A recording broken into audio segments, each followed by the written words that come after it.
Hello, boys and girls. This is chapter 11.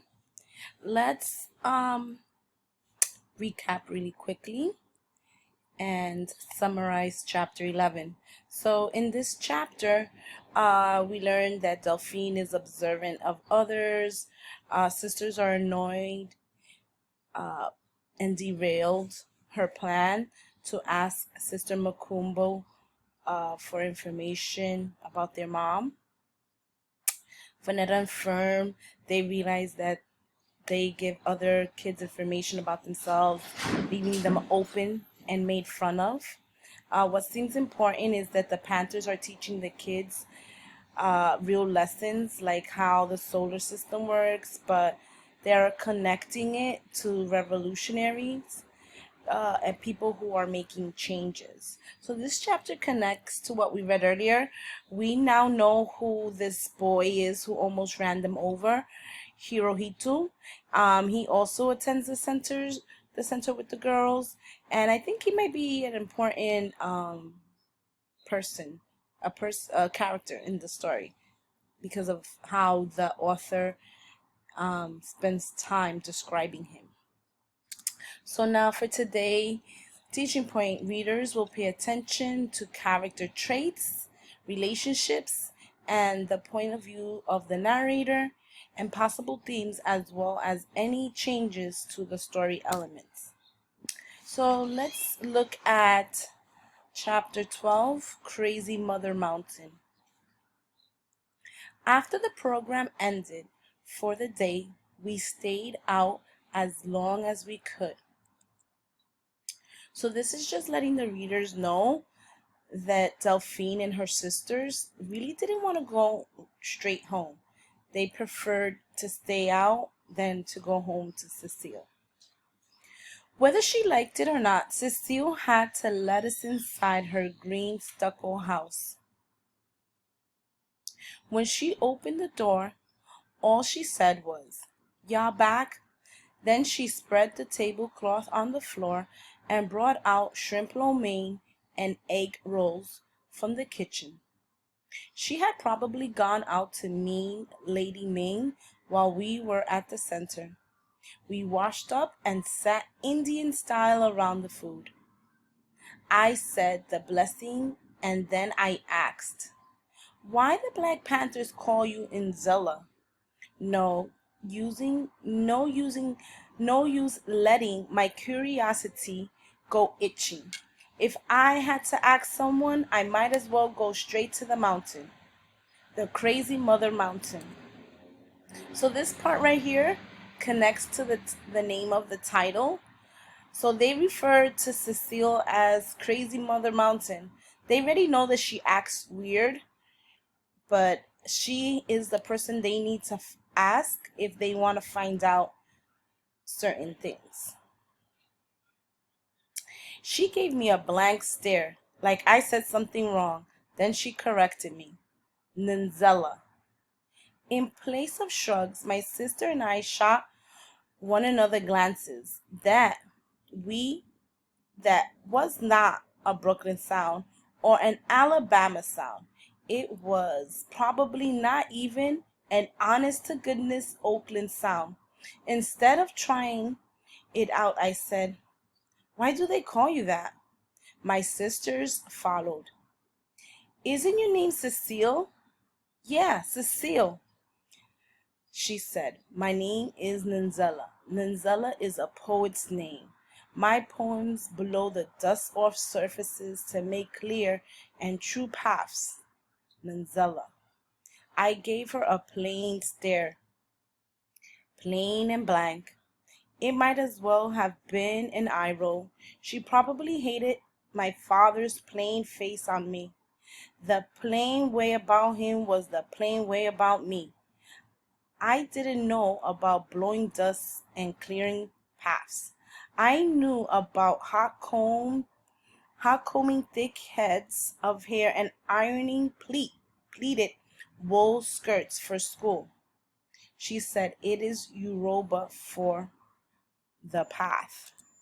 So Yoruba, it is a language spoken in many African countries. Okay, so now we know that her name comes from an African language that means the path. I knew better than to roll my eyes at her so-called name and where it came and where she said it came from. Instead, I asked her where Yoruba was. She quickly told me it was a people, a nation, in the land our ancestors. Vanetta asked, "You mean Prattville, Alabama?" This time I wouldn't kick Vanetta. Good old Vanetta. Prattville was where Pa and Big Ma were originally from. They weren't from Big City Mobile, Montgomery, or Selma, but Prattville. And truth be told, my daddy and my grandma came from a one town rubbing next to Prattville. They just said Prattville because it was more known. I asked, "So you can change your name anytime you want to?" Vanetta, "To anything you want to?" Fern, "To anything you can spell?" Cecile said, "It's my name, myself. I can name myself. And if I'm not the one I was, but am now a new self, why would I call myself by an old name?" So here, the way Cecile is describing herself, like changing, it makes me think about possible things about for this book that change is sometimes could be a fresh start to something, maybe to change the way things were in the past, and now you want to change to become for something to become better. So I also think she's changing her name. Could she be hiding something? Could she be hiding who she really is? So just those are some questions that I was thinking. Then I said, "If you keep changing your name, how will people know you or your poems? When my sisters and I speak, one right after the other, it sounds like a song we sing, a game we play. We never need to pass signals. We just fire off rat tat tat tat tat. Daphne, Vanetta, Delphine, Vanetta, Fern. Me. Suppose you get famous for writing poems, Vanetta. Then everyone knew your name. Fern. And you couldn't hide. She said, "My poems aren't for that. Fame-seeking poems. They are the people's art." Although yesterday she didn't want to have anything to do with the people.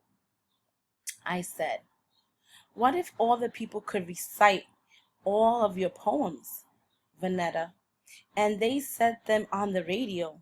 Fern. "And you became famous." Me. "You couldn't hide then." Fern. "Surely couldn't," she said. "Who you working for?" "I think y'all working for the man on the cover. The FBI, the COINTELPRO." So let me just stop there. So here we hear Cecile asking the girls if they work for the man. So the man is a vocabulary word I just want to go over. That means that they may be referring to the government or some other authority and position of power. So she's just asking them if they work for the government. Okay? So anytime you see, "Are you working for the man? Who sent you?" The man, they're talking about the government.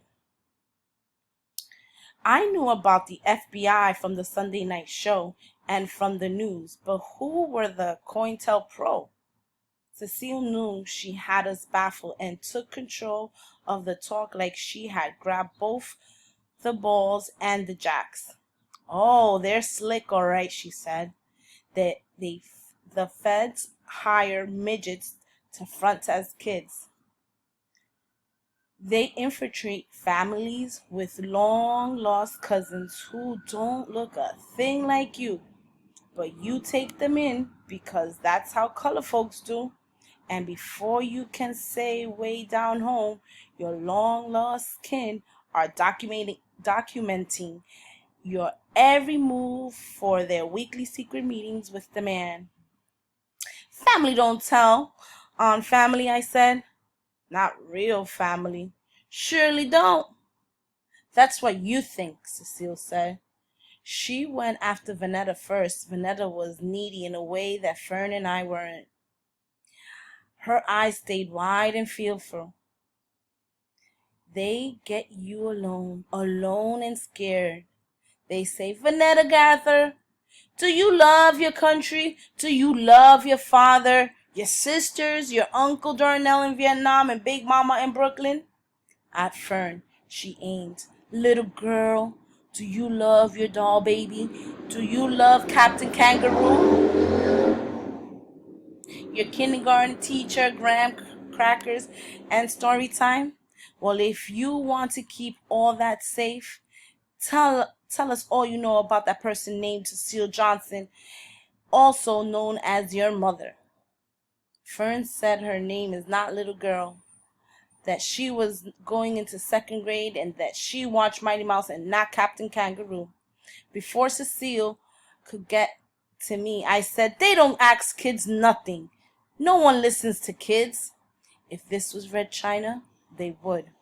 The Red Chinese Communist Party don't play.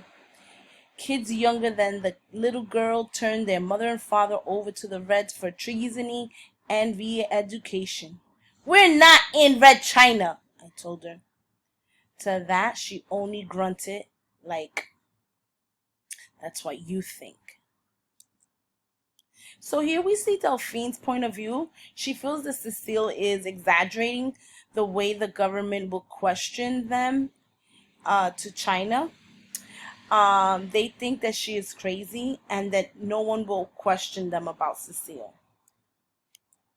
So let's summarize this chapter. So in this chapter, we see that Delphine, Vanetta, and Fern ask Cecile why her name is Ninzella. Cecile doesn't answer the question and says she tells them where the name comes from.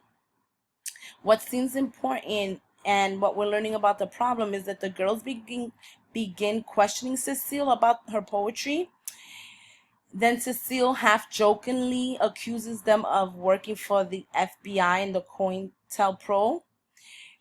She goes to telling the girls that the FBI and the COINTELPRO they spy on the Black Panthers and use tactics like they do in China. Also, how does this connect to what we read earlier? So the title describes how the girls feel about their mother. So previously we've seen how the girls view Cecile. They just think that she's odd. The way she does things, the way she treats them is crazy to them, right? So they just kind of think that she does and says things that normal people or normal parents wouldn't do to their kids. Okay, so this is the end of chapter 2. Chapter 12. And get ready for chapter 13. Bye, boys and girls.